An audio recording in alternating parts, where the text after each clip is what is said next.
Hi there, I'm Christina with It Is a Keeper, and today I'm showing you how to make one of my most favorite recipes in my recipe box, a fruity cherry jello salad. This jello salad is packed with all sorts of fruits. There's apples and bananas and cherries and strawberries and more. It's perfect for a brunch or a light dessert, and it's super easy to make too. Every time I make this jello salad, it gets devoured. So it's a good thing that it makes a big batch because it's perfect for a crowd.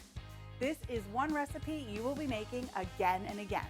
Now make sure you click on the red subscribe button below so you're notified when I share new recipes. And if you like this recipe, please give it a thumbs up. Now, let me show you how to make this fruity jello salad. Okay, so the first thing I like to do when making this fruity cherry jello salad is to prep all of my fruits, because then once we make the jello, things can roll along pretty quickly. So there is a little bit of prep work to do. The first thing is you need a package of frozen strawberries. Now, if you can find them pre-sliced, by all means, get those. But if not, I've always found them whole, so we just need to cut them down a bit. So I like to take the larger ones and just quarter them, just so they're in bite-sized pieces. If there's smaller ones, you can just have them, or if they're super small and bite-sized, leave them like they are. Less work, the better. Now you can use fresh strawberries in place of these if it's strawberry season, but if you can't get your hands on them, by all means, frozen are just fine. And you don't even have to worry about thawing them, which is why they're making this snapping noise, because it's going in with the boiling water from the jello, so that'll help thaw everything. By the time it's ready to eat, they'll be perfect.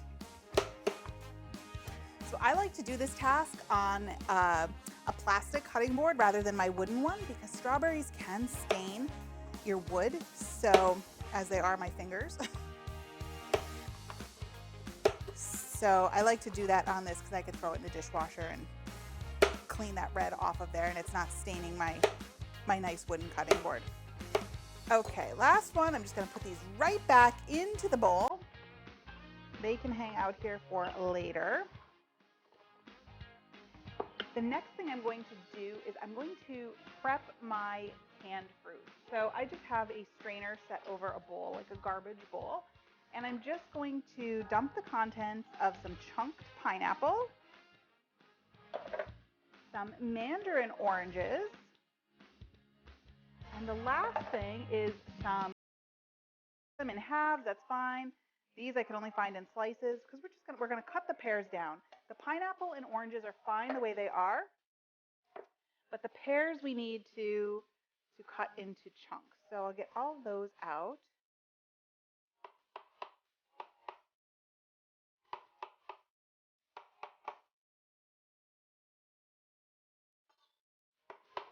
They're a little slimy, so make sure you're careful when you're chopping and you're not getting your fingers. Okay, these will just go right in there. They can hang out. Okay, next up I have 3 bananas. So I'm just going to get those peeled, and we're going to cut those into slices as well. And then we just want to cut them into 1/4-inch rounds or so.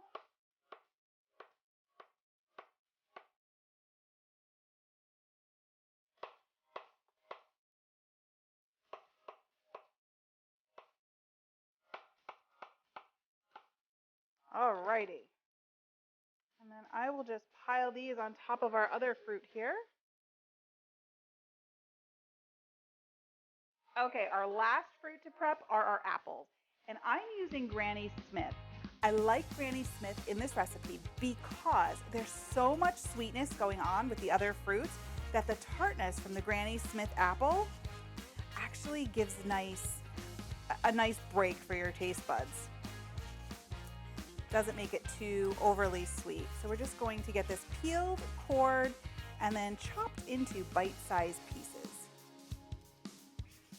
I always try to see if I could do the apple peel in one fell swoop. Sometimes it works, sometimes it doesn't. Am I doing it? Yeah, so far. Ta-da! Look at that! It's the small things in life that make me happy. All right, now we'll get them chopped. And I just go right around the core. I slice into chunks, then slices, and then across the slices to get pieces. Makes it super easy. Okay, all of our fruit prep is done. I'm just going to set these off to the side and we'll get started on making the Jello portion next. Okay, now let's get started on the Jello portion.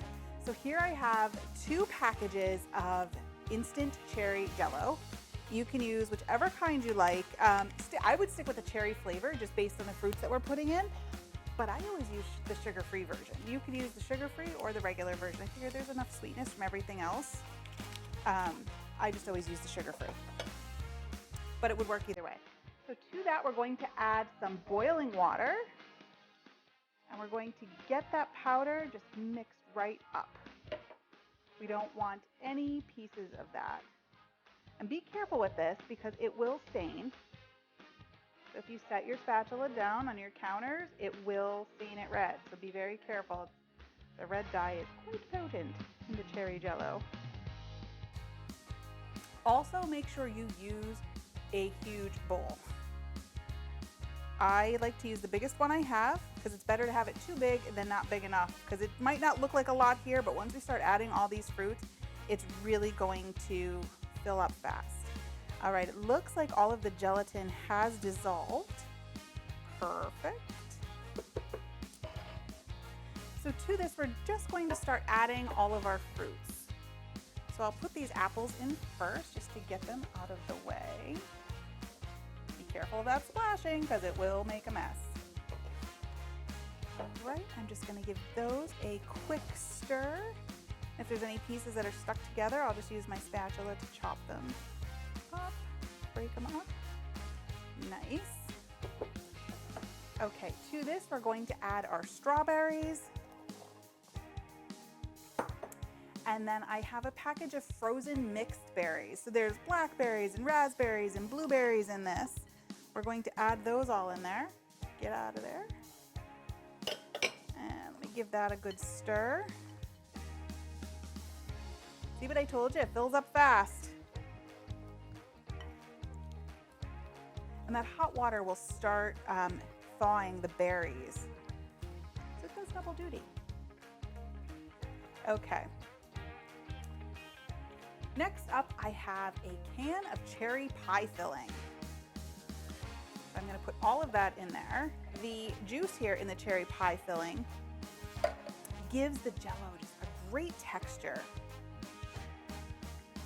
It's really like the secret to this recipe, I think. It's what makes it so delicious. So again, I'm just stirring in between each addition just to make sure things are mixed up properly. All right. One more thing to add, but it's really 4 things, is all of the fruit that we prepped ahead. I have our pears, our bananas, our oranges, pineapple, right? I said it all, pears, oranges, bananas, and pineapple. See what I told you about the big bowl? And we're just gonna carefully, see what I mean about the big bowl? Get this all stirred in. Most likely you will walk away from this process with red fingers. I always do. So it's a good thing it's a make-ahead recipe, so you're not doing it and then having to go somewhere special with red fingers. We love to have this. This is one of our Christmas morning brunch recipes. It's just great because it makes so much, and it's kind of like a dessert, brunch, whatever. So we have it for brunch, but we nibble on it all day long. Okay, look at that. So I usually just take my spatula and kind of flatten it out nice across the top. Or if you'd like, at this point, you could also spoon it into the serving dishes and refrigerate it that way. I find that it's usually easier to just do in the big bowl, just throw it in the refrigerator, and then you can scoop it up later, whichever you prefer. But that's all that's involved in making this fruity cherry Jello salad. It just has to hang out in the fridge for a few hours to set up, and then it's ready to dive in. So hang on, we're gonna give this a try. Okay, so I had this already made through the magic of television, chilling in the refrigerator, so it's perfect.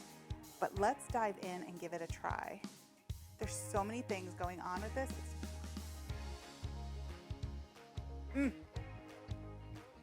I love it.